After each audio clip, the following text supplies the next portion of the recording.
Welcome to Risk Center Video. I'm Lauren Collier, and we are here today with Beaumont Vance, the Senior Enterprise Risk Manager at Sun Microsystems and the editor of Risk Management Reports. He is also the co-author of ERM for Dummies and was chosen by Treasury and Risk Magazine as one of its top 100 most influential people in finance. It's so nice to have you here, Beaumont. You know, it sounds so good when you say it, Lauren. Well, it's terrific. We're so proud to have you with us. Now, most of the literature on enterprise risk management includes the use of risk appetite or risk threshold. But a lot of people seem to be struggling with this concept. What is so difficult about creating a risk appetite? Well, typically the way I see risk appetite applied or implemented is that someone will come to a group of senior executives and ask them, how much are you willing to lose? It's a very difficult question for senior executives to answer. Number one, the metrics aren't known. It's very difficult to get 20 executives to agree on how you're going to measure what you're going to lose. For example, a lot of executives will want to measure it by earnings. Some will want to measure it by revenue. Some will want to measure it per quarter. Some will want to measure it per year. The board of directors may be looking at a 5-year time horizon. So it's very difficult to pin one number down. Right, absolutely. I mean, and that makes sense. But has anyone then been able to create a workable risk appetite? And actually, how did they do it? Actually, some brilliant folks out at Stanford have figured out a way to do this. And what they realized was a lot of the problem with risk appetite is that asking someone how much they're going to lose is almost impossible to answer because you don't have enough information. Or imagine that you go to Vegas and you go to a casino. Of course. And you're walking in the door and somebody says, how much would you like to lose? None. Well, right. How do you make that decision? Or maybe you say, well, you know, you think about how much you own and how much you could bear to lose when you go in the casino that time.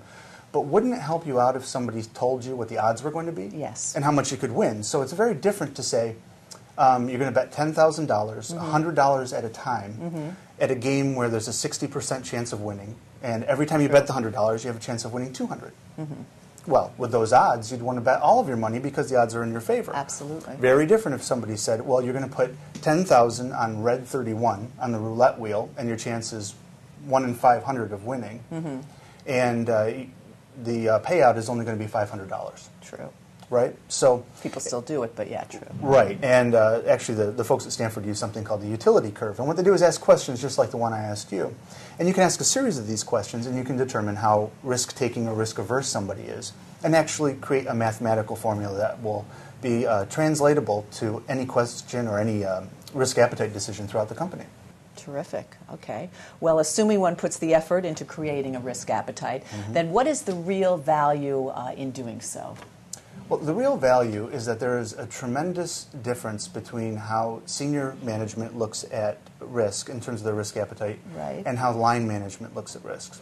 So, for example, if you're in the seat of the CFO and you're looking across the company, you may be looking at thousands of $1 million bets that are happening throughout the entire company if it's a large company.